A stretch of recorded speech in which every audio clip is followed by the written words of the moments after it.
Assalamualaikum warahmatullahi wabarakatuh. Waalaikumsalam warahmatullahi Alhamdulillah, alhamdulillah wa syukurillah wa alhamdulillah. Allahumma sholli ala Muhammad wa ala ali Muhammad. Amma ba'd. Yang saya hormati segenap hadirin pengajian takbir pada pagi ini di Masjid Al-Hikmah. Alhamdulillah, kita panjatkan puja dan puji syukur bahwasanya pagi ini kita masih diberi kesempatan untuk thalabul ilmi, menuntut ilmu walaupun ilmunya mungkin tidak banyak. Pada pagi ini saya dimintai panitia untuk memberikan materi terkait dengan tema Al-Quran dan Sains atau ilmu pengetahuan. Pada pertemuan sebelumnya tahun lalu kalau nggak salah, saya pernah mengisi dengan topik ayat-ayat semesta. Nah, kalau ini berlanjut Bapak Ibu, nanti topik ini akan berurutan, ya. Topiknya berurutan terkait dengan Al-Quran dan Sains. Materi ini sebenarnya menjadi bahan kajian di Pondok Tahfidz Al-Hikmah di sini. Jadi santri saya di depan itu, saya di sini juga menjadi, ya, belajar menjadi ustadz di santri Al-Hikmah Tahfidz, walaupun tahfidz tapi dari pengurus pondok sepertinya menginginkan ada kajian yang berbeda biar santri ini tidak bosan dengan ngapal Al-Quran terus, malah yang penting itu bagaimana mengenali isinya. Background saya bukan pondok, tapi beberapa kali dulu sempat ngaji kitab gitu ya bersama waktu kecil di pondok sebelah. Tapi artinya apa? Saya tidak full di pondok, saya hanya belajar sedikit-sedikit, tapi basic saya sebenarnya di perawat, jadi di kesehatan. Nah, saya banyak belajar sebenarnya materi ini dari Gus Pur, ya, Gus Pur, pengurus Muhammadiyah bidang sains di Jawa Timur, dan dia memang tokoh yang mengembangkan Al-Quran dan Sains, ya. Jadi bagaimana kita tidak sekedar membaca Quran tapi mengetahui isinya. Nah, di sisi lain kita juga ingin memperluas wawasan hasanahnya, karena seringkali kita itu apa yang ada di Quran juga kita tidak paham, apalagi yang cuma hafal gitu. Hafal atau baca bolak-balik kita tahu, tidak tahu. Nah, itu memang harus tambah belajar. Mestinya nanti kalau dari pengurus mau nambah paket, ada paket baca tulis termasuk bahasa Arab, mungkin mahraj, ya, tajwid dan seterusnya, yang memang cukup banyak. Jadi memang kalau nggak mondok ya ilmunya separuh-separuh. Jadi kalau ngaji seperti ini idealnya memang tidak setengah jam. Saya dikasih waktu berapa jam? Ya minimal 1 jam. Karena kalau baru 5 menit yuk, baru awalannya saja. Kalau lebih banyak kan, ya. Dari majelis tabligh saya kemarin ikut pertemuan, sebenarnya untuk dia juga ada upaya-upaya inovasi bagaimana pola dakwah. Harapannya nanti akan semakin baik, karena sekarang ada istilah dakwah komunitas, tidak hanya di forum resmi. Harusnya justru pengajian Muhammadiyah ini bisa merangsang masyarakat ini bisa lebih banyak mau mengenal Muhammadiyah dan lebih bersemangat, karena stylenya pasti berbeda, gayanya berbeda. Itu pengantar, ya. Materi ini ketoknya yang buat Bapak, tapi sebenarnya nanti akan saya coba sesederhana mungkin, ya. Sesederhana supaya Bapak Ibu paham, apalagi di sini banyak sesepuh-sepuh gitu ya. Nah, bagaimana saya akan mencoba memformulasikan materi ini untuk bisa diterima walaupun dari berbagai kalangan. Oke. Ini saya. Nah, mulai dari Al-Quran nanti ada 2 topik sebenarnya yang akan saya kasih. Yang pertama pengantarnya 15. Nanti baru nanti ke akal dan wahyu. Jadi kita pengantar Al-Quran dan Zen-nya dulu. Nanti baru ke topik hari ini akal dan wahyu. Akal itu kaitannya dengan penggunaan otak ya. Jadi nanti saya akan banyak melihat dari sisi medis. Nah, ini pelajaran SD SMP, tapi pada prinsipnya Al-Quran itu sudah cukup kita kenal Bapak Ibu sebagai kitab Nabi kita, Nabi Muhammad SAW. Ini yang penting kita tahu adalah cakupan isi. Yang pertama adalah yang terkait dengan akidah. Ya, kalau di suratnya Al-Ikhlas, dari apa? Kalau kita baca Al-Ikhlas itu seperti membaca satu kitab ya. Tapi ya jangan terus bacanya Al-Ikhlas terus. Al-Ikhlas pokoknya sudah satu kitab selesai bacanya Qul huwallahu ahad Allahu samad lam yalid dan dialah Allah yang Maha Esa, tempat meminta segala sesuatu, tidak beranak, tidak diperanakan, serta tidak ada sesuatu yang setara. Ini sudah tahu lah. Terus yang kedua, bagaimana Quran itu menjadi bagian dari ilmu. Boleh kan? Di dalam Al-Quran ada ilmu. Al-Quran itu memang bukan kitab ilmu pengetahuan, bukan, ya, bukan. Melainkan kitab petunjuk bagi umat manusia.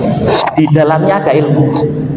Nah, jadi manusia itu dikasih PR untuk mikir bagaimana mau belajar Quran itu tidak sekedar baca, tapi tahu isinya, tahu dibalik. Nah, kan ada terjemah. Kalau terjemah kan kita baca tafsir, ya. Ada apa dibalik tafsir? Nah, ini yang bekerja di situ. Ilmu pengetahuan bekerja di situ. Kenapa banyak ayat-ayat tentang alam semesta? Ya di situ nggak ada istilah planet Mars, itu kan tidak ada, ya. Terus tidak ada istilah tata surya dengan berbagai nama, tidak ada. Baru setelah menguak itu baru belajar. Jadi, oh ada ayat itu. Zaman dulu, zaman keemasan Islam itu tokoh-tokoh besar ilmuwan Islam itu, menurut yang saya pelajari itu apal Quran. Tapi yo karo penasaran. Nah, kalau kita itu 2 kali sudah mau kondisi artinya apa? Nah, kalau orang-orang di daerah Persia sana sudah bau Arab gitu kan, ngerti ki langsung ngerti sini. Lah kita kan 2 kali. Ki mau Arab ese, artinya apa? Kalau saya sudah tahu, dia langsung berpikir iki karepe apa? Kalau kita mikir 2 kali. Ya. Nah, orang mikir aku tuh mau artinya kan. Nah, kalau saya iki karepe apa? Wah. Itu sudah dipelajari tata surya, hitung tangga. Misalnya yang kalender Hijriah, global tunggal itu kan harusnya sudah lama itu. Sudah 1000-2000 tahun yang lalu. Tapi nyatanya baru kelakon sekarang. Tapi pun itu belum semua setuju pasti. Ya. Karena sebenarnya semua bisa dihitung. Buruj, ya, semua bintang itu ada burujnya, bisa dihitung. Dan Quran itu semangatnya hisab, jadi bisa dihitung. Ya. Jadi di Quran itu kita bisa banyak belajar, bahkan ada madu dan seterusnya. Nah itu ya. Nah, berbagai bidang. Jadi bidang-bidang dalam Quran itu apa saja sih? Ya ini kalau di pondok pasti sudah banyak ceritanya. Ya, yang pertama tentang akhlak. Ya. Sifat, etika, moral atau adab, ya. Laqad kana lakum fi rasulillahi aswatan hasanatan lamang kana yarjullaha waladina akhiratu wa dzakarallaha katsiran. Sesungguhnya pada diri Rasulullah benar-benar ada suri tauladan yang baik bagi orang yang menghadap rahmat Allah dan kedatangan hari kiamat yang banyak mengingat Allah. Ibadah, ya ini wa ma khalaqal jinna wal insa illa liya'budun. Itu yang sudah sering kita dengar. Tidaklah aku menciptakan jin dan manusia kecuali untuk beribadah. Sudah pastilah. Ini sudah tidak perlu saya jelaskan. Ada hukum perkawinan, hukum waris, hukum perjanjian, hukum pidana, bahkan hukum perang. Bahasanya itu fikih siasah. Jadi kalau di politik ternyata di Quran itu ada fikih siasah. Fikih siasah. Jadi ayatnya sudah banyak, sudah saya cantumkan di situ, masuk ke, sudah diatur lah. Perkawinan, waris, perjanjian. Jadi perjanjian itu sudah ada. Pidana, ya, makanya ada yang dihukum, yang di Arab itu kan masih pakai pancung, yang masih ada. Walaupun di belakangan kayaknya agak ditoleransi, ya. Terus ada yang tangannya dipotong, ya, dan perang. Makanya Nabi itu kalau saya amati dia tidak hanya pintar berdagang, tapi ahli strategi. Karena Allah sendiri sudah menuntun, ya, ya, Nabi kita ketika waktu itu banyak berperang. Quran juga cerita sejarah, ya, itu surat Yusuf, Nuh, Ibrahim, surat Hud, bahkan surat Muhammad ada, ya. Artinya kalau bicara sejarah sudah ada. Nah, bagaimana yang terkait dengan pengetahuan? Surat yang paling sering didengar Bapak Ibu itu Iqra bismi rabbikal ladzi khalaq khalaqal insana min 'alaq. Iqra wa rabbukal akram alladzi 'allama bil qalam alamal insana ma lam ya'lam. Bacalah dengan menyebut nama Tuhanmu yang menciptakan. Dia telah menciptakan manusia dari segumpal darah. Bacalah dan Tuhanmu yang maha mulia, yang mengajar manusia dengan pena, ya, pena. Dia mengajarkan manusia dari apa yang tidak diketahui. Ini ayat yang masyhur, sering kita dengar, bahkan mungkin kita sudah hafal, ya. Ini menjadi titik awal manusia itu harus belajar. Iqra, moco terus, ya. Jadi waktu itu kan Nabi belum bisa baca, tapi suruh baca. Ya, akhirnya dituntut supaya bisa baca. Ya. Ada di ayat berikutnya, Allahul ladzina sakhara lakum al-bahara litajri yal al-fulku fihi bi walitabtahu min fadlihi wala'alakum tasburun. Kalau ditulis di sini tulisannya kecil-kecil. Allah lah yang telah menundukkan laut untukmu agar kapal-kapal dapat berlayar di atasnya dengan perintahnya, agar kamu dapat mencari sebagian dari karunia-Nya. Berikutnya di Al-Jathiyah 13, dia telah menentukan pula untukmu apa yang ada di langit dan apa yang di bumi sebagai rahmat darinya. Sesungguhnya pada demikian itu benar-benar tanda kebesaran Allah. Bagi kaum yang berpikir, lah ini penggunaan alat pikir atau akal itu sudah muncul di sini, ya, muncul di sini.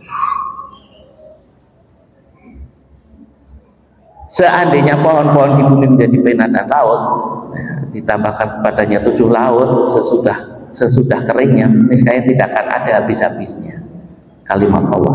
Sesungguhnya Allah Maha Perkasa lagi Maha Bijaksana. Jadi ilmu kita itu sauprit, Bapak Ibu.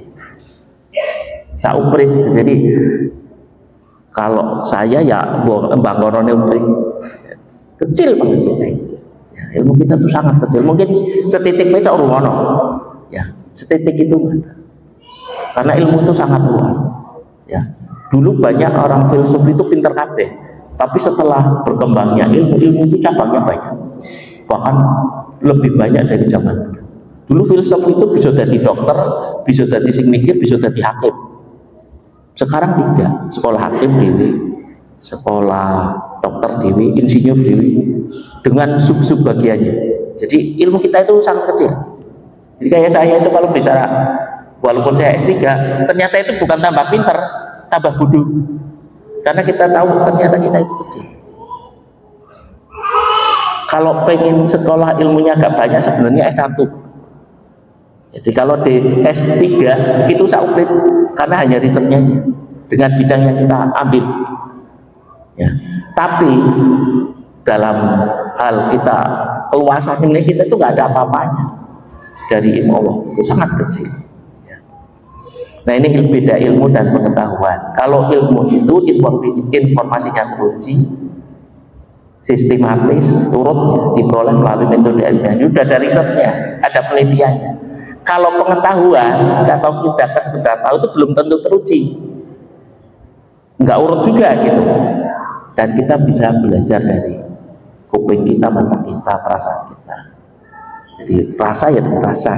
Artinya kita itu belum bisa memastikan bahwa pengetahuan itu jadi ilmu kalau belum ada riset atau penelitian. Contohnya herbal.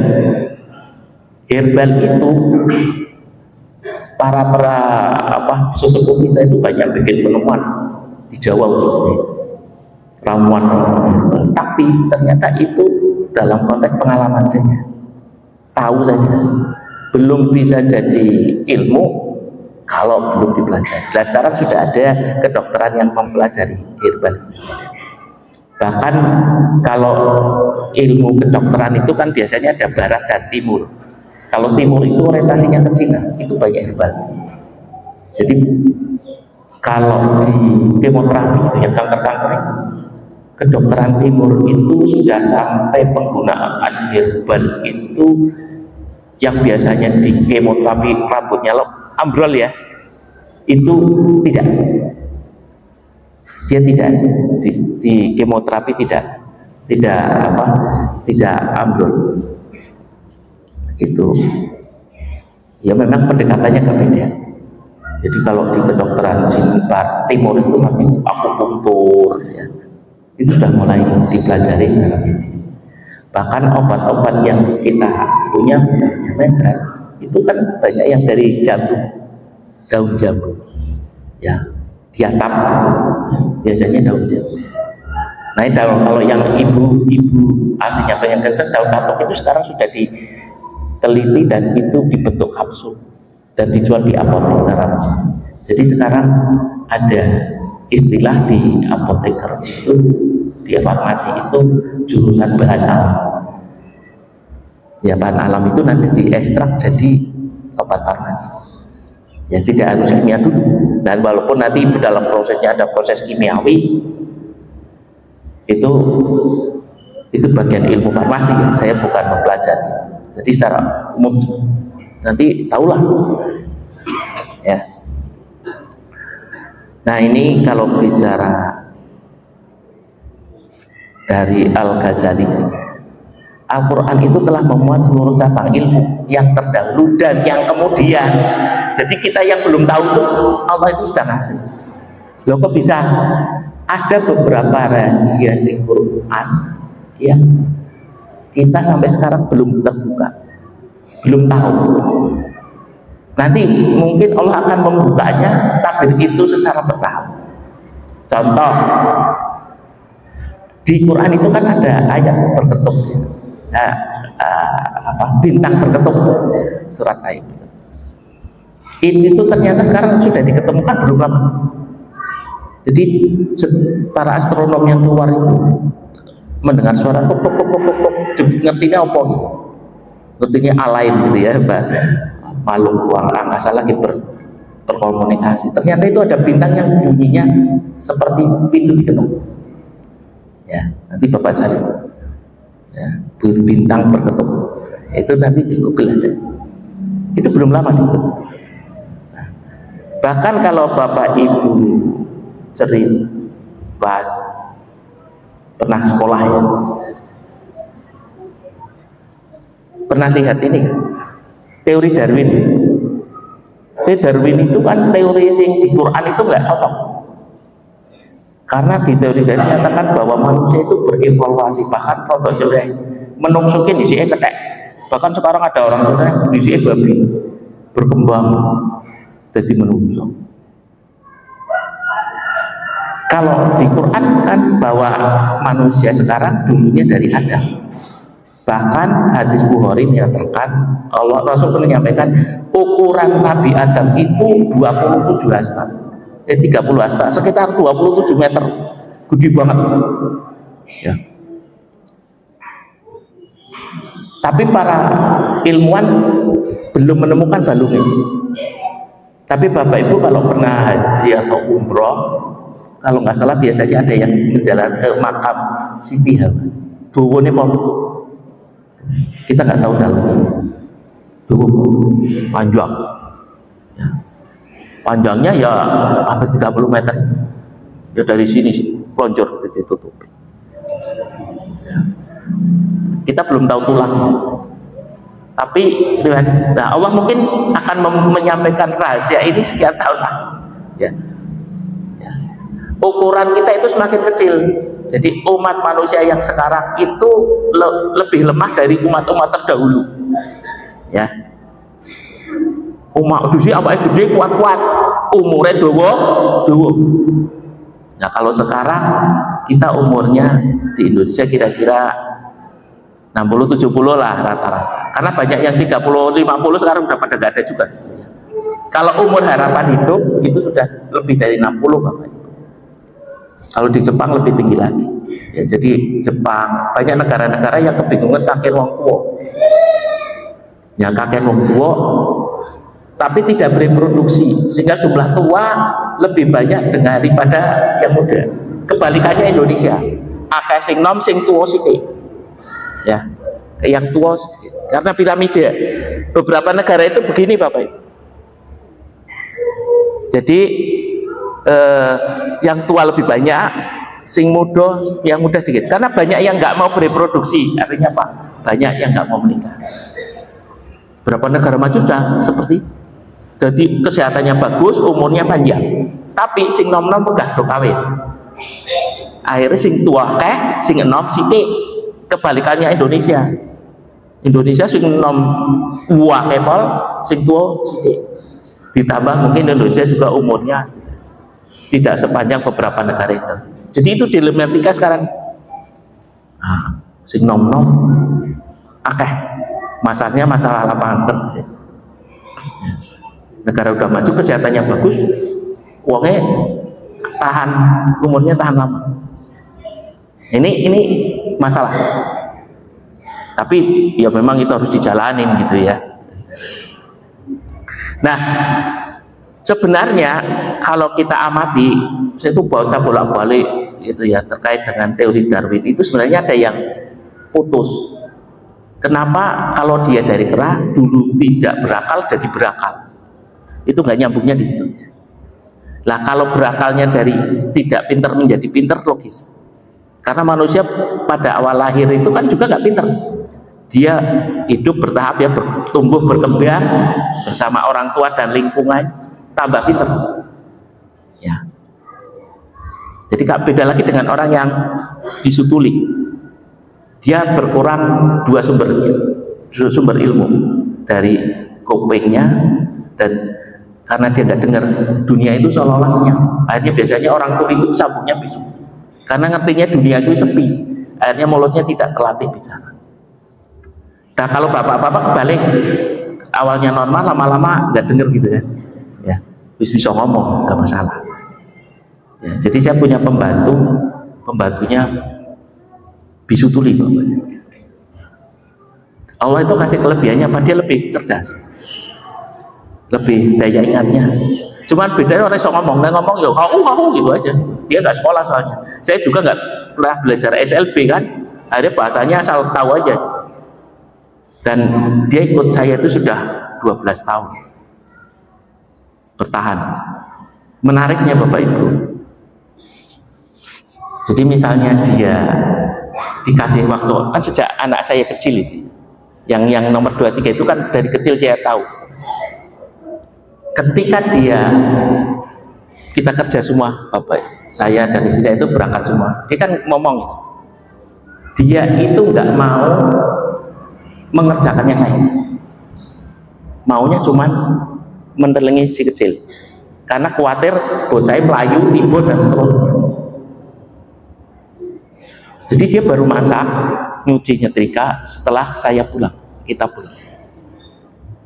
Saya tanya kenapa begitu, aku kira ora krungu. Jadi aku kudu mendelengi bocah. Ya, mendelengi. Dan alhamdulillah sampai anak saya itu nggak pernah yang namanya jatuh, Bang. Jatuh, cemplung got, melayu. Ya. Beda dengan tetangga kita ada pembantunya dua. Yona harus gelut rumah sakit gitu ya. Karena yang ngomong itu melek kabeh sambil tulanan HP gitu kan. Nah, akhirnya leno. Nih. Jadi itu saya tak pikir-pikir, ya Allah sudah mengasih kelebihan di sela kekurangannya dia. Dia kalau ngingatin barang, Bu, ditunjukin warnanya, baju warna ini, dia nanti ngilingin tahu, walaupun sudah 3-4 tahun naruh barang di mana tahu. Kelebihannya di situ. Dan dari sekian banyak pembantu yang ikut keluarga saya itu, satu-satunya pembantu yang nggak pernah dimarahi itu ya pembantu yang disukuli itu. Nggak pernah itu saya itu bisa, biasanya kan kita sering cerewet ibu-ibu ya, tulanan HP, orang cocok pekerjaannya. Jadi nggak pernah marahin, karena iso marahin. Dan sekali dikasih pekerjaan, dia itu ingat terus apa yang harus dia lakukan. Jadi nggak perlu dikomando. Masak bisa nggak? Bisa itu. Jadi kalau jangan asam, mungkin tinggal duduk-dudukan, ini ada asam, dia udah tahu ini jangan asam, ini jangan sop, jadi bisa. Masaknya aslinya enak. Cuman mungkin kalau dia lebih banyak tahu, banyak mendengar, bisa ngomong, mungkin dia itu punya pengalaman masak yang lebih bagus. Jadi dia punya cara sendiri untuk belajar. Jadi tak bisa, masak itu bisa. Masak bisa. Ya nggak angel mau ngomong ya, itu. Nah, itu kalau disandingkan dengan teori DNA, ini kan dalam beberapa riset itu sekarang itu ada ilmu DNA, jadi kromosom itu sekarang bisa diteliti. Bahkan sekarang beberapa obat-obat itu pakai terapi ini, ada yang stem cell dan seterusnya. Kemajuannya besar. Bahkan orang yang sakit dalam perut itu, dalam perut kandung ibu, sudah ketahuan ini bakal cacat mental, itu sekarang tahu, bisa tahu, ya sudah diketahui. Ya. Jadi dalam beberapa penelitian itu komponen DNA itu komponen yang berbeda dengan komponen di bumi. Ya walaupun ketika Nabi kalau di Adam itu kan disampaikan dibuat dari tanah ya, tanah liat, dibentuk gitu ya, terus kasih nyawa. Jadi tapi karena Allah punya kemampuan itu ya bisa jadi Hawa juga betul. Makanya kita kembali ke tanah itu karena komponennya memang komponen tanah. Jadi badan kita ternyata ya ada besinya Bapak Ibu. Zat besi, walaupun besinya nggak bisa ditotok gitu ya. Tapi zat besi itu dibutuhkan untuk selnya ada. Aneh kan? Nah, itu semua ada di tanah.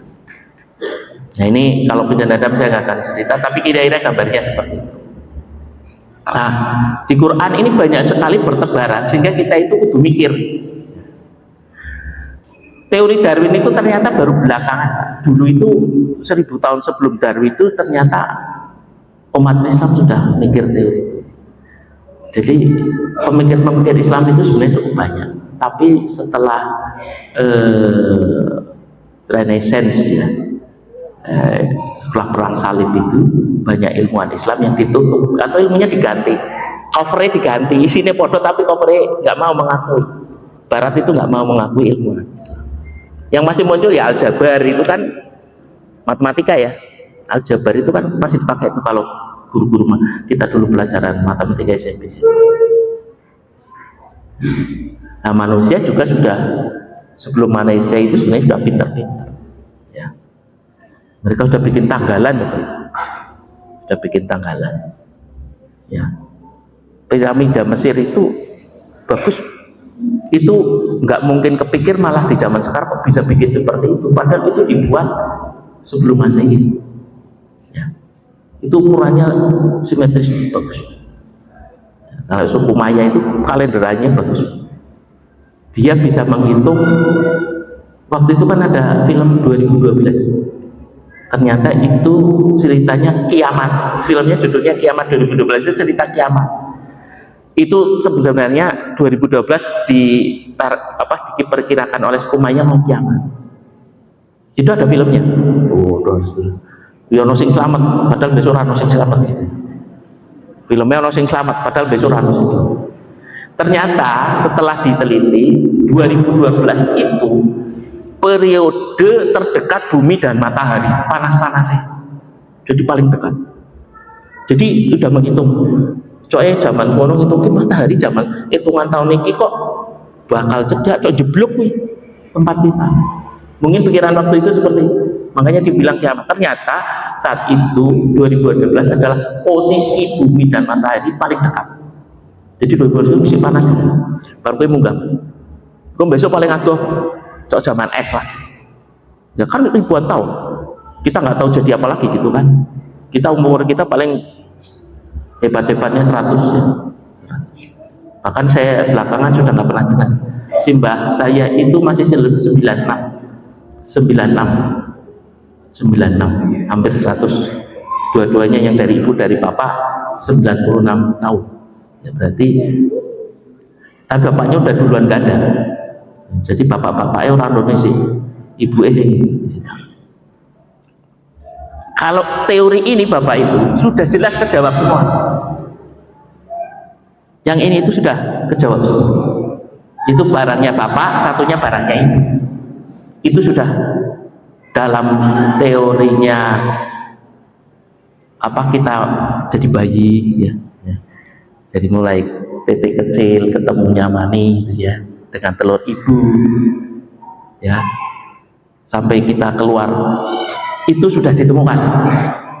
Beda dengan yang tadi penciptaan Adam, rahasianya kita belum banyak tahu, tahunya teori Darwin aja, walaupun masih dalam tanda kutip itu dipertentangkan karena Qurannya kok beda ya. Mungkin Allah akan ngasih suatu saat akan ngasih ilmunya, mungkin kan nggak dikasih langsung, semua dikasih bertahap sesuai dengan kemampuan alam manusia. Kalau ini sudah sesuai dan itu secara medis sudah ditemukan. Artinya kita bisa belajar dari kenapa kita bisa punya keturunan, tidak punya keturunan dan ketemu ya fertil itu sekarang sudah bisa ya. Nah ini terbentuknya manusia saya pikir sudah cukup jelas. Saya ingin sampai pada topik yang nyambung ke sana ya. Ini kok di sini tulisannya kecil. Oke. Jadi kalau tadi di Quran banyak menggiring kita untuk berpikir karena kita diberi akal. Sebaik-baik ciptaan Allah itu manusia itu makhluk Allah ya. Manusia itu paling sempurna. Kenapa paling sempurna? Bapak Ibu sudah tahu, manusia itu punya segalanya. Punya wujud, punya nafsu, punya akal. Nah, itu yang membedakan manusia dengan hewan, bahkan membedakan manusia dengan setan maupun malaikat. Malaikat itu tidak punya wujud tapi punya akal. Kalau setan itu nggak punya wujud, hanya punya nafsu. Ya, kalau hewan ada wujud tapi hanya punya nafsu, nafsu dan wujud. Ya, fisiknya ada, nafsunya ada, tapi nggak punya akal. Lah kalau yang namanya manusia, ya punya wujud, punya akal, punya nafsu. Ya, makanya setan main sama kita sebenarnya. Cuman kadang-kadang kalah juga kita. Ya. Kadang-kadang kita kalah juga dengan godaan setan yang terkutuk itu. Ya. Pengertian akal, ya, itu yang paling gampang kita terjemahkan ya pikiran atau ingatan, jalan atau cara melakukan sesuatu, atau ikhtiar atau daya upaya. Ya, ini intinya akal. Ya, ada juga yang mengatakan mengikat, mencapai, berlindung. Makanya berakal, berpikir. Ya, jadi bisa melakukan transformasi pikiran. Itu yang tidak dilakukan, tidak dimiliki hewan. Hewan karena nggak punya akal. Namanya insting. Ketika kucing bisa ngomong anaknya, itu dia insting, karunia. Nah, manusia udah punya tuh. Walaupun manusia ya ada yang seperti kucing juga gitu. Kucing itu kalau kita amati, ada juga kucing yang pinter ngopeni anaknya, ada yang tidak. Sama seperti manusia juga kayak gitulah kira-kira. Walaupun nalurinya sama, tapi ada yang baby blues. Pura anake wegah ki ono gitu ya. Kok sing ngomong bae, makane. Bu, mriki mawon. Kula kok rada wegah ngopeni bocah. Ora bisa dekat itu ya. Jadi lahir ceprol titip ke mbahane. Ya, kan ada. Itu ya artinya belum nyuruh. Walaupun nalurinya lebih banyak juga ya, keibuan. Ya, nyusoni nah. Ada yang nggak mau nyusoni juga ada kok Bu. Ya. Jadi ceplok lahir botol ya. Itu sekarang. Saya sudah kan saya cok ke rumah sakit. Walaupun sudah teorinya kudu langsung menetai, ada juga kasus-kasus yang tidak mau netek. Ya. Nggak mau netek. Iya. Kalau bekerja biasanya nanti awalnya kenceng, lama-lama lor. Tapi ada juga dengan walaupun kerja tetap semangat. Ya. Anaknya dibawa kantor. Saya dulu punya anak yang kedua itu tak bawa kerja itu istrinya. Jadi ngekos, padahal rumahnya Kalongan, Podo Kalongan, supaya tidak terlalu jauh. Yaitu upaya. Karena AC itu kan sudah diberi Allah itu banyak kelebihan. Kita tinggal pakai dan tidak perlu. Tapi kadang-kadang kita tetap juga beli susu tambahan. Jadi kalau bicara sains, perangkat utamanya ini. Nah, ya. Jadi intinya kita itu harus menggunakan akal untuk berkembangnya manusia dalam hidup. Dan itu tidak bisa langsung. Kita aja kalau manusia unik juga. Adakah manusia yang bayi lahir langsung jalan? Kan enggak, dia perlu belajar jalan. Tapi hewan ada yang lahir ceprol langsung melakukan apa? Pedus itu langsung ngengguk lah. Ikan begitu ceprol lahir langsung bisa berenang. Menungso ora iso langsung berenang. Untuk belajar mana? Tapi dengan tahapan ini sepertinya manusia banyak diberi kelebihan, bisa berenang, bahkan bisa terbang. Sekarang bisa terbang, pakai pesawat terbang. Ya. Kalau burung bisanya terbang, ya. Terbang. Ya. Tapi juga ada yang punya sayap nggak bisa terbang. Ya. Ayam itu kan nggak pernah terbang jauh, walaupun punya sayap. Bapak Ibu pernah lihat mentok terbang? Nggak ada kan entot, padahal punya sayap. Jadi Allah itu sudah ngasih kelebihannya masing-masing. Nah, manusia itu dengan akalnya itu walaupun belajar bertahap, tidak langsung, tapi ternyata dia bisa banyak melakukan banyak hal, ya. Jadi akal itu salah satu juga memperoleh ilmu itu ya. Inna fi khalqis samawati wal ardi wahtilafi laili wan nahari la ayatil ulil albab. Itu sering kita dengar. Ki tulisannya rada jelas, ning mau tulisannya tak gedeke pecah. Kalau ini kan sering kita dengar. Sesungguhnya dalam langit dan bumi dan silih bergantinya malam terdapat tanda-tanda bagi orang yang berakal. Jadi ini nabungi kelang-kelang. Ya, walaupun orang dulu mikir alam itu piye prosesnya. Kalau sekarang soalnya mikirnya beda ya, ya kelang-kelang gitu ya. Ono sing mikirnya supaya mangan opo gitu ya. Tapi macam-macam yang dipikirnya Pak Tuhu kan. Ya. Itu Al-Imran 190. Alladzina yadkuruna Allaha qiyaman wa qu'udan wa 'ala junubihim wa yatafakkaruna fi khalqis samawati wal ardh rabbana ma khalaqna hadza batila subhanaka wa qina adzabannar. Orang-orang yang mengenal Allah sambil berdiri dan duduk berbaring memikirkan apa yang diciptakannya. Ya Tuhan kami, Dia adalah Engkau menciptakan dengan sia-sia. Maha suci Engkau, maka peliharalah kami dari siksa neraka. Ya. Nah, jadi kalau Imam Ghazali bilang akal itu untuk memahami kebenaran, membedakan yang benar dan salah. Akal sebagai kemampuan untuk membuat keputusan yang tepat. Ya. Apakah hewan mengambil keputusan? Ya, tapi berdasarkan insting. Kalau manusia berdasarkan cara belajar. Misalnya gini, anaknya sakit, orang tua kan pikirnya macam-macam. Ada yang engkau baik, ada yang udah langsung bawa rumah sakit. Nah itu pengambil keputusan. Tergantung. Saya punya saudara bapak itu, padahal ya menurut saya pembelajarannya udah cukup setengah sekolah. Nah, ibunya sakit, stroke, masuk rumah sakit.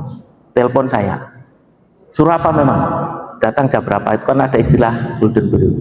Ikuti petunjuk, kalau suruh operasi, kalau ingin selamat. Ternyata suaminya tidak seperti itu.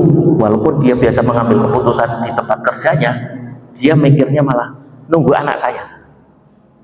Anaknya sedang Abu Dhabi. Begitu kan nang Abu Dhabi, tekonnya gue garam, orang gue kompleks. Padahal golden period itu hanya 6 jam, 6 hour, ya, 6 jam. Kalau sudah lewat itu semakin banyak gejala sisa. Stroke itu seperti harus cepat, apalagi kalau pecah pembuluh darah.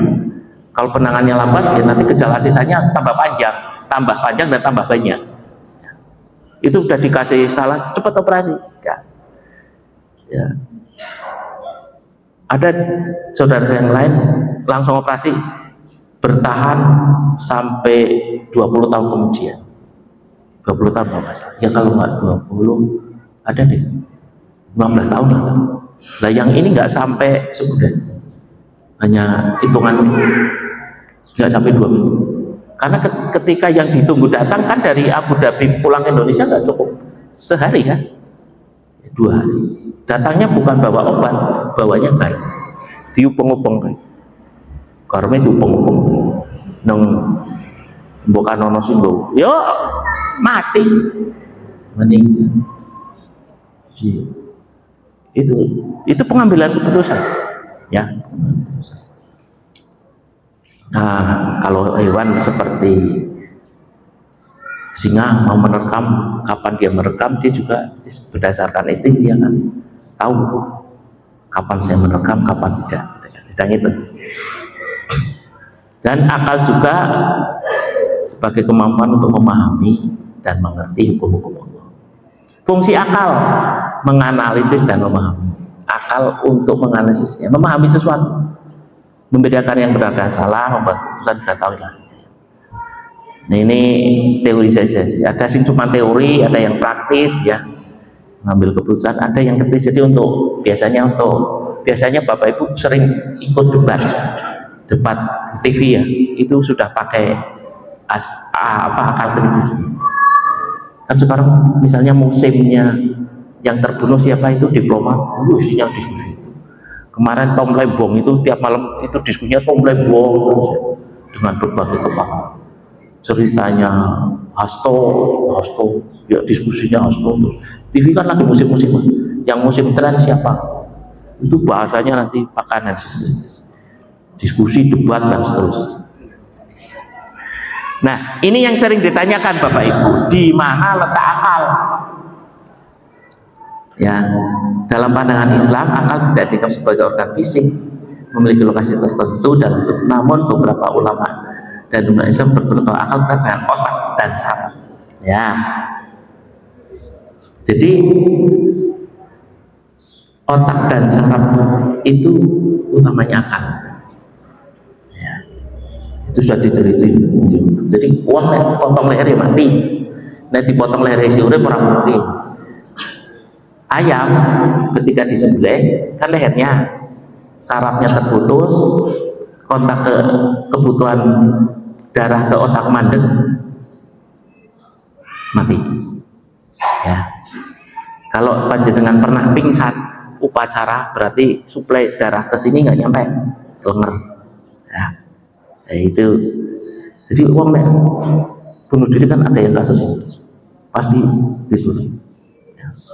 Atau kedua darahnya dihabisin, karena yang menghabisin untuk bunuh diri itu, kalau darah itu untuk makanan seluruh tubuh, kalau itu habis mati, dan dipastikan HP turun 2 klub, udah nggak sadar. Ya, pandangan ulama tentang letak akal. Ibnu Sina sama, Ibnu Sina itu baik dokter, ya, baik dokter. Tidak, zaman kemasan Islam itu namanya Ibnu Sina. Ya, Masehinya itu tahun 800-an lah, 300 sampai 1000. Ibnu Rus ya juga berpendapat akal terkait dengan otak dan sistem dan memiliki hubungannya dengan jiwa. Nah, jiwa itu katok. Jiwa itu namanya ada ilmu jiwa itu. Jiwa itu nggak ada bentuknya, tapi dampak dari perilaku. Jadi kita udah biasa melakukan sesuatu, nah di sini dipersepsikan dan seterusnya, munculnya perilaku tertentu, itulah yang nanti munculnya jiwa. Ya. Jadi itu ngaji ini roto aneh, cuma kaitannya dengan roh gitu ya. Nyowongin nanti si marane mati ya Allah gitu ya. Itu hilangiyah misalnya. Jadi kalau jiwa itu dia digolek itu dampak perilaku. Fisiknya otaknya, ya makanya nanti saya akan tunjukkan beberapa kelainan otak yang bisa dipoto. Ya. Al-Ghazali, akal itu berkaitan dengan hati dan jiwa. Makanya nanti akan ada pertanyaan, kolbu ya apa? Ya, kolbu. Saya nanti akan melihat kolbu dari sisi sentik. Jangan diprotes ya Bapak. Ya. Jadi nah, ini bentuk otak. Miniaturnya ada di, kalau panjenengan di kambing, dipisah ya kurang lebih sama. Cuman di situ ada akal. Kalau bentuk otaknya, ada teori semakin besar volume otak semakin pintar. Tapi gajah ya bodoh baik. Gajah otaknya gede tapi ya tetap gajah. Maka sekarang ada partai gajah. Ada partai gajah ya, gajah itu kuat, jarinya setia karena dia selalu mengawal. Nah ini ada bagian-bagian ya, ada emosi itu di atas sini, pergerakan, kesadaran. Bapak tidak panjenengan pengen membuktikan, benturlah kepala jenengan sama tembok, nanti langsung kelengar, nggak sadar.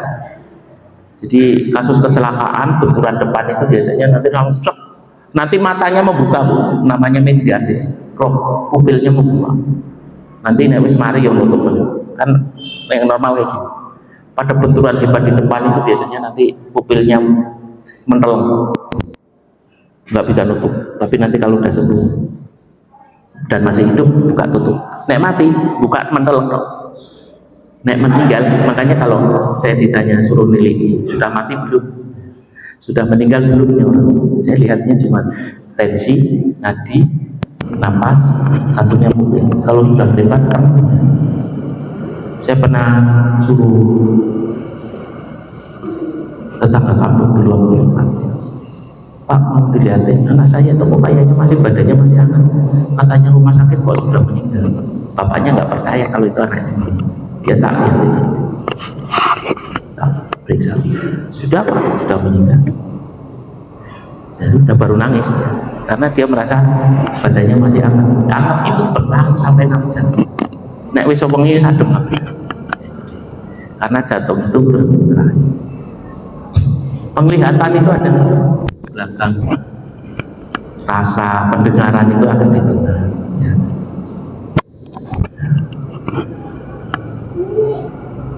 Jadi otak ini juga mengatur cara berjalan. Ini bagiannya sendiri-sendiri, termasuk jantung kita itu banyak di batang. Makanya kalau mati batang otak biasanya kan namanya MBU, itu dicek. Kalau sudah nadinya tidak ada, jantungnya mandek ya, suhunya wis adem kabeh, berarti MBU. Jadi ada kriteria teman-teman, makanya ada istilah mati suri. Mati suri kira mati Bapak. Dia mungkin nadinya terlalu kecil, tensinya sangat rendah, sehingga orang itu nggak sadar kan ini mati kan. Napasnya pun kecil. Baru berarti kubur tangi, kaget. Misalnya digowong pamungkang itu kaget nih. Kaya di istilahnya di resusitasi juga mayitnya tangi. Nah biasanya nek tangi wongnya rada cengkleh. Kenapa? Dia beberapa lama otaknya tidak tersuplai oksigen, jadi mengganggu memori ya. Karena beberapa bagian mati, nggak ada yang biasa aja. Jadi mati suri itu belum mati Pak. Jadi makanya kalau diagnosis mati juga harus hati-hati. Jangan-jangan kok dikubur tangi maning, bukan tangi karena memang belum mati. Misalnya cemplungnya ring iso kaget gitu ya. Gua belum mati kok. Nah, itu belum mati. Cuma dikira sudah mati karena napasnya kecil. Ya. Keseimbangan juga. Nah ini otak kanan dan otak kiri Bapak. Jadi kalau panjenengan seotak kirinya jalan maksimal, ya biasanya matematikanya pinter, logikanya pinter. Karena di situ ada logika, angka, rasional, ya. Nalar. Nah, ngomong nalar itu jadi istilahnya otak kirinya jalan sebelah sini. Stil bahasa. Nah kalau otak yang kanan itu cenderung kreatif, seni. Jadi nek wong sing senine pinter bisa bikin sastra, buku, berpuisi, itu otak kanannya berkembang. Yang bagus ya dua-duanya, tapi biasanya dominasi. Orang itu akan cenderung ke kiri atau ke kanan.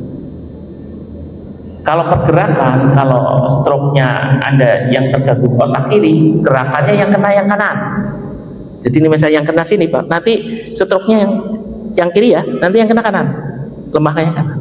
Sebaliknya kalau yang kena kanan, nanti efeknya, dampaknya ke kiri, hilang. Ini nanti pecah pembuluh darah sini, nanti yang kena kanan ya, kiri. Kalau yang kena sini, kanan. Dipasti. Nah, otak juga terkait dengan ingatan. Nah, Bapak Ibu mungkin ada yang sudah mulai ingatannya menurun, ada yang kenceng, walaupun sudah tua kenceng, ada yang belum tua tapi sudah kelalenan. Tapi ini tapi ada yang bilang kalau kita sering belajar, ngaji, baca dan seterusnya, itu otak kita itu akan bekerja terus sehingga pikurnya berkurang. Jadi kalau dengan sering menggunakan panca indera, aktivitas harian ya, cuma duduk, melamun, dan itu otaknya, makanya ada istilah senam otak ya. Baca-baca apapun, Quran, bacaan artinya itu otak ini kita bekerja. Mana nih, walaupun sepuh pensiunan, yo ning sono kegiatan.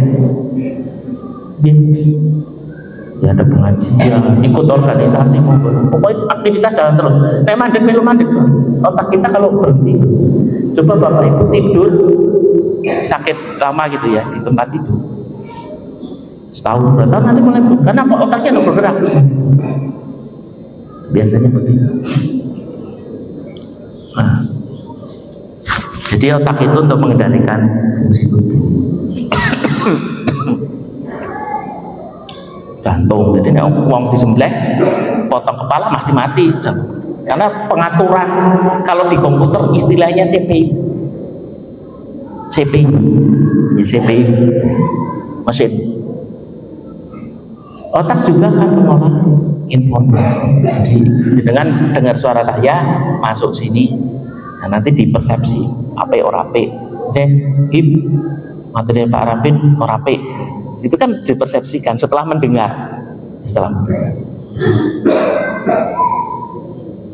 Jadi informasi itu diolah. Jadi kalau ada suara gambar sesuatu itu saya kok simbah itu kadang-kadang terbawa emosi wis sepuh ya melu nontonnya isinya bangsa politik kadang-kadang melu nesu gue makanya mbak kalau saya nonton TV terbawa emosi. Saya punya cerita menarik, ada yang kena stroke perkara nonton bal. Bisa nggak? Bisa Pak, dan itu ada kasus nonton bal kan terbawa emosi ya apa tim kesayangannya itu kalah. Bu mungkin apa istilahnya aparannya itu Pak judi itu ya dia udah kadung menang itu ini kalah dia langsung stroke ada jadi stroke-nya mergo nonton bal ya. Tadi karena terbawa emosi ya, terbawa emosi. Ada juga pengendalian gerakan. Jadi gerakan itu ada yang sadar dan tidak sadar Bapak Ibu.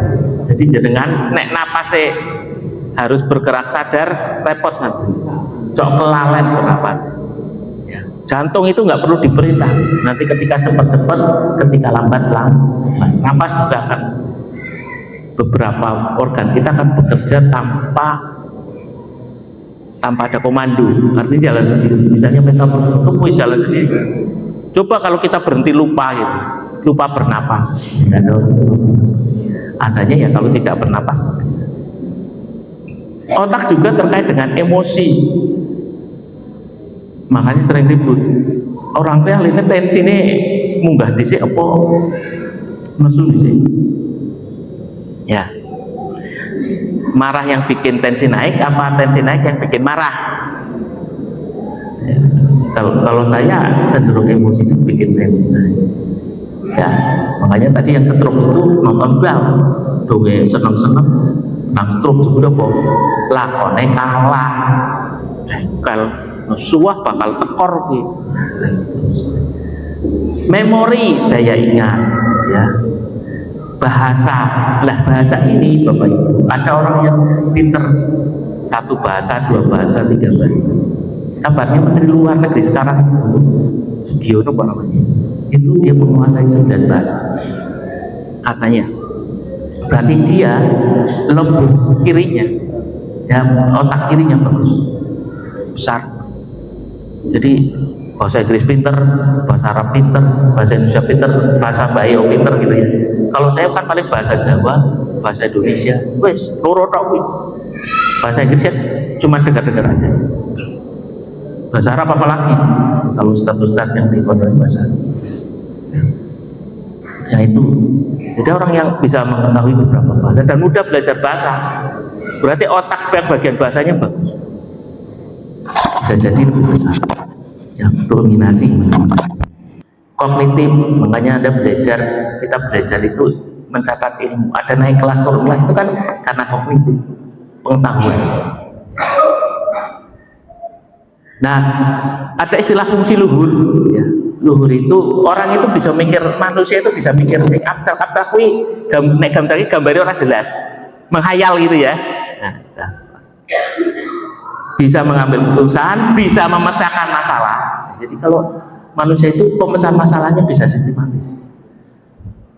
Bapak Ibu belajar kadang-kadang naluri yang sudah jalan sendiri, tapi sebenarnya kalau diurai Bapak Ibu sudah biasa. Misalnya naik sekolah SIG, misalnya SMP, SMA, lanjut bele.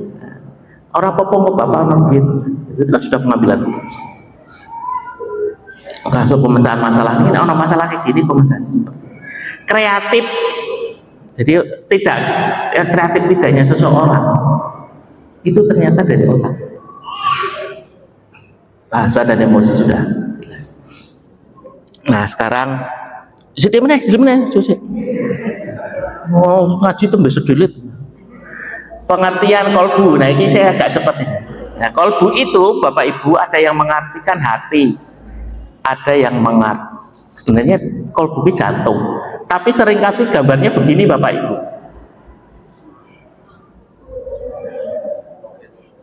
Kolbu dalam bahasa harfiahnya jantung. Tapi kita bingung. Kolbu katanya itu ada segumpal daging yang kalau itu baik, kalau itu jelek kan? Di hadisnya kan seperti itu. Nah itu diterjemahkan banyak. Ada. Ternyata kalau dipikir hati gambarnya hati peliper bukan ngeriki. Tahu hati sapi ya seperti itu sama. Gambarnya yang ini, yang tapi seringkali ngomongnya kolbu koki. Nah ini jantung nih. Nah kalau jantung berarti jantung. Kalau Nabi menyatakan segumpal dagingnya di sini.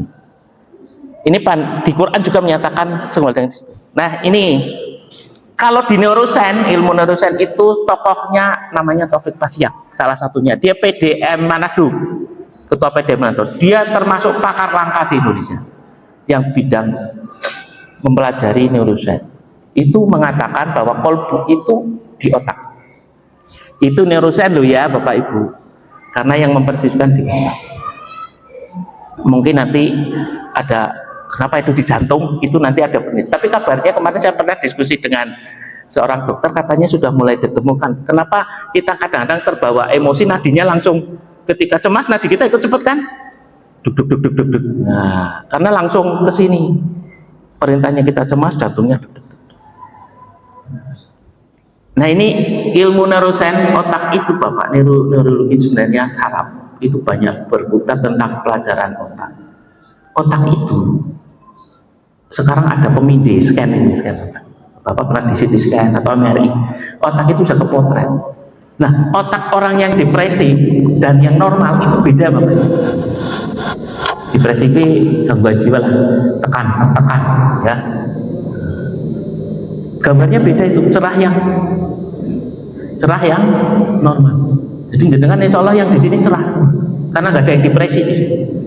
Mas depresi nggak? Nggak ada. Ini yang menarik sebenarnya.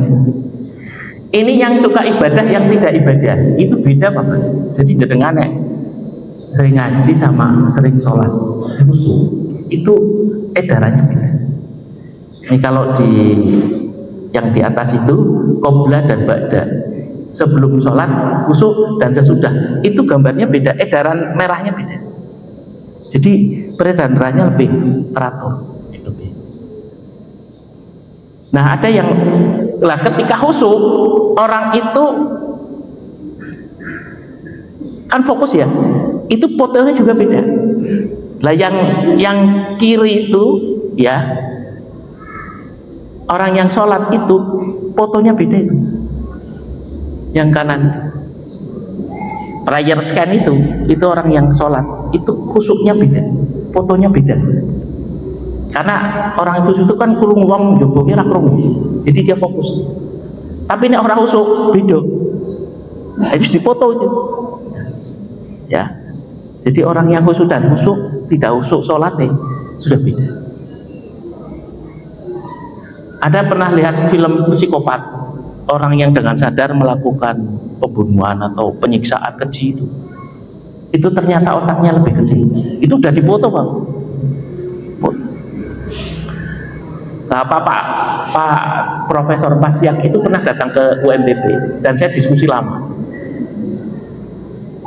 Ternyata beliau salah satu yang memecahkan kasusnya Mirna. Ingat nggak?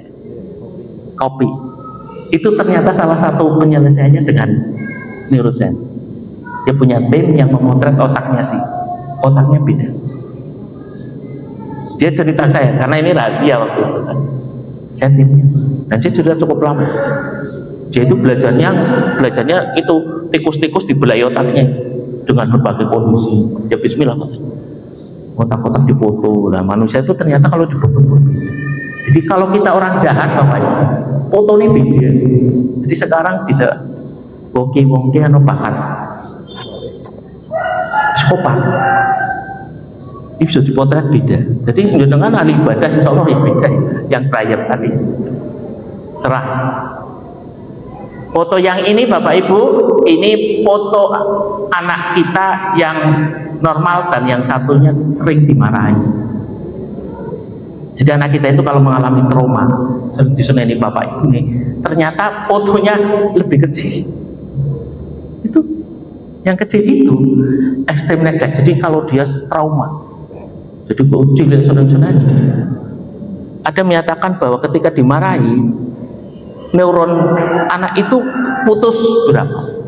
Pecah.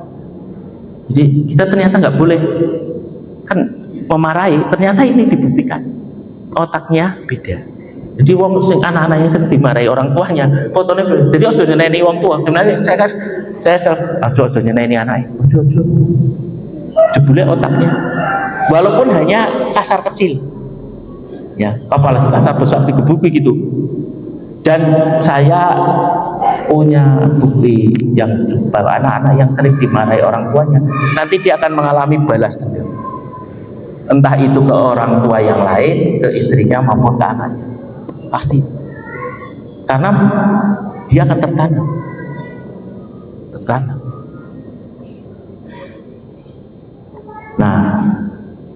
Nah kalau ini cukup ya.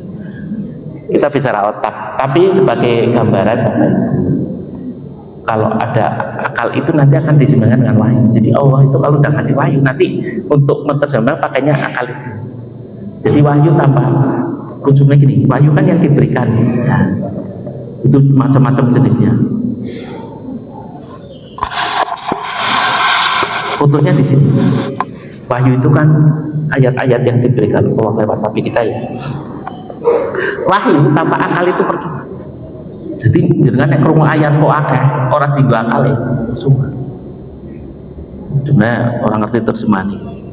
Jadi walaupun ngaji itu salah satu. Nah, akal tanpa wahyu bahaya. Karena nanti bisa jeplak-jeplak. Tidak terkendali. Jadi wahyu itu pelurus akal kita, ya. Jadi wahyu tanpa akal itu percuma. Jadi ngokok ngalor ngidul gitu kan.